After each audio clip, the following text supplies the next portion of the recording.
Good morning, everyone. This is Kritvik Reddy hosting the show.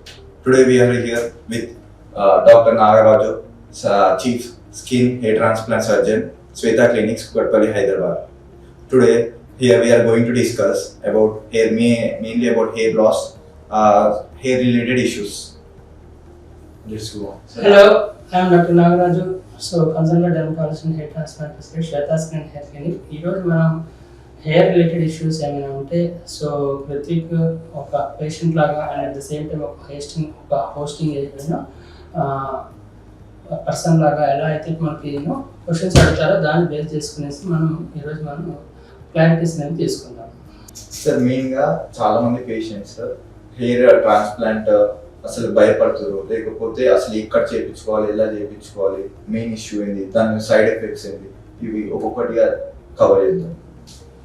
So hair transplant అంటే పెద్దగా భయపడే surgery అయితే కాదు. ఇది ఏంటంటే మనకి చిన్నపాటి minor surgery but lengthy surgery. ఇది లోకల్ అనెస్థీషియాలో జరుగుతుంది. So entire process itself patient కాన్షియస్గా ఉంటాడు, ఓరియంటెడ్గా ఉంటాడు, మాట్లాడుతూ ఉంటాడు. In fact he might even take toilet break, lunch break or snack break during the procedure. So procedure గురించి ఇబ్బంది పడాల్సిన అవసరం లేదు. యాజ్ లాంగ్ యాజ్ పేషెంట్ విల్లింగ్గా ఉన్నప్పుడు అండ్ ఆల్సో ప్రాపర్గా క్వాలిఫైడ్ డాక్టర్స్ అయితే dermatologist or plastic surgeons or any surgical experienced doctors ఉన్నంత వరకు surgery it self is 99.999% safe and very reasonably with minimal and with zero side effects if I can say.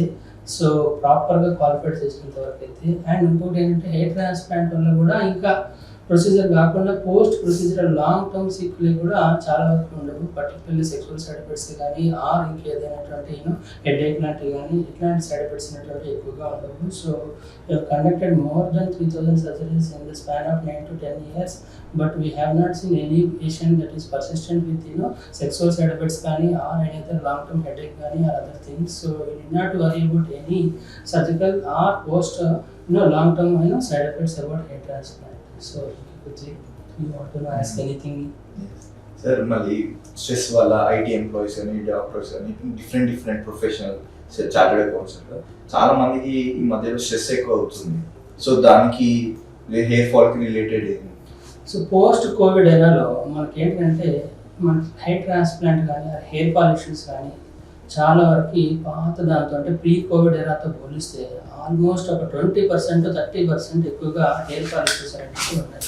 So దీనిలో మనకి ఏంటంటే కారణాలు ఒకటి మనకి nutritional deficiency are diet యొక్క quality కానీ తగ్గిపోవడం అండ్ ఆల్సో స్ట్రెస్ అనేది ఎక్కువగా ఉండడం. సో దాంతో పాటుగా మనకి కోవిడ్ తర్వాత జరిగినటువంటి జెనెటిక్ చేంజెస్ వల్ల కానీ ఆర్ సమ్ అదర్ రీజన్స్ కానీ ఆల్తో ఎగ్జాక్ట్గా మనం రీసెర్చ్ ఎవిడెన్స్ బేస్ పైన కానీ ప్రాపర్గా రీసెర్చ్ చేయలేకపోయినా కానీ as far as I can feel in my experience is post covid ఎరాలో హెయిర్ ఫాల్ అనేవి చాలా ఎక్కువగా ఉన్నాయి. And one of the main reasons or 4 reasons or మెయిన్గా improper diet, improper lifestyle and stress and also మనకి post covid తర్వాత వచ్చినటువంటి weakness of the immunity. So ఇవన్నీ కూడాను మనకి హెయిర్ ఫాల్ ఇష్యూస్ అనేటువంటి ఇంకా ఎక్కువ చేస్తున్నాయి. దాంతో పాటుగా ఆల్రెడీ బట్టతలు ఉన్న వాళ్ళు తొందరగా బట్టతలు చేస్తున్నాయి అండ్ బట్టతలు లేని వాళ్ళలో కూడా మనకి బట్టతలు అనేది ఆల్మోస్ట్ 20% ఆఫ్ ద కేసెస్గా మనం చూస్తున్నాం.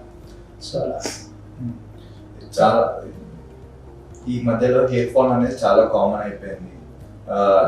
డిఫరెంట్ టైప్స్ ఆఫ్ ట్రీట్మెంట్స్ అంటారు, పిఆర్పి, డిఎఫ్సి, డిఎఫ్సి అలా ట్రీట్మెంట్స్ అడుగుతారు. అసలు మనము ఈ ట్రీట్మెంట్స్ లేకుండానే ఎర్లీ స్టేజెస్లోనే వాళ్ళు ఐడెంటిఫై చేసుకున్నప్పుడు వాళ్ళని మనము ఎట్లాంటి ప్రొసీజర్ కానీ ఎట్లాంటివి ఫాలో కావాలి మన హెయిర్ని కంట్రోల్ చేసుకోవడం? So good question Kritik. So యాక్చువల్గా ఏంటంటే ఇప్పుడు మనకి పోస్ట్ కోవిడ్ ఏరియాలో అసలు బట్టతల ఫ్యామిలీలో ఉన్నా లేకపోయినా హెయిర్ ఫాల్ వల్ల బట్టతలు వచ్చే ఛాన్సెస్ ఎక్కువగా ఉన్నాయి కాబట్టి సో ప్రియంప్టివ్ స్ట్రైక్ అంటే ముందుగానే మనం జాగ్రత్త పడి మనకి బట్టతల వస్తుందా లేదా చూసుకోవడం అనేది వెరీ ఇంపార్టెంట్. సో ఎప్పుడైనా కానీ కంటిన్యూస్గా పర్సిస్టెంట్గా హెయిర్ ఫాల్ అనేది మోర్ దెన్ 6 weeks కంటే ఎక్కువ ఉంటే విజిబుల్ థిన్నింగ్ కానీ ఆర్ బల్క్ రిడక్షన్ కానీ ఆర్ స్కాల్ప్ విజిబిలిటీ కానీ ఇట్లాంటివి మనకి సైన్స్ ఉంటే so better directly visit dermatologist or or hair transplant surgeon. దాంట్లో మనకి డెంటోస్కోపీ అండ్ ట్రైకోస్కోపీ అని కొన్ని టెస్టులు చేసేసి దాంట్లో మనకి అనాజిన్ టీలోజిన్ రేషియో ఇవి మనకి చెక్ చేసుకునేసి and also percentage of thinning ఎంత ఉంది దాన్ని బేస్ చేసుకొని మనకి బట్టతలు అనేది ఐడెంటిఫై చేయొచ్చు very early stage before even having progressive baldness stages like we side in picture. So కాబట్టి అటువంటి స్టేజెస్ ఏమైనా రాకముందే చూసుకునేసి ఆ తర్వాత మనకి ప్రాపర్గా డైటరీ కౌన్సిలింగ్ అండ్ ఆల్సో కొన్ని హెయిర్ ఆర్ ఇన్వెస్టిగేషన్ సంబంధించిన హెయిర్ ప్రొఫైల్ టెస్ట్లు అవి చేసుకునేసి క్లారిటీ తీసుకునేసి పక్కాగా మనం బట్టతలని యాజ్ లేట్ యాజ్ పాసిబుల్గా మనం డిలే అనేది చేసుకోవచ్చు. అట్లీస్ట్ 3 years నుంచి 10 years వరకు మనం ఎర్లీ ఇంటర్వెన్షన్లో చాలా వరకు మనం స్టార్ట్ చేసుకోవచ్చు. సో దానికి ఫర్దర్గా వేరియస్ ట్రీట్మెంట్ ఆప్షన్స్ ఉంటాయి. పిఆర్పిజిఎఫ్సి లేకుండా ప్యూర్ న్యూట్రిషన్ కానీ ఆర్ కొన్ని సప్లిమెంట్స్ ద్వారా కానీ ఆర్ మొనాక్సిల్ నాన్ మొనాక్సిల్ లోషన్ సీరమ్స్ ద్వారా కానీ ఆర్ సింపుల్గా మనకి ఏమైనా డెఫిషియన్సీస్ కరెక్ట్ చేసుకోవడం ద్వారా కూడా కొంతవరకు మనం బట్టతలను చాలా వరకు డిలే చేయవచ్చు. సో అలా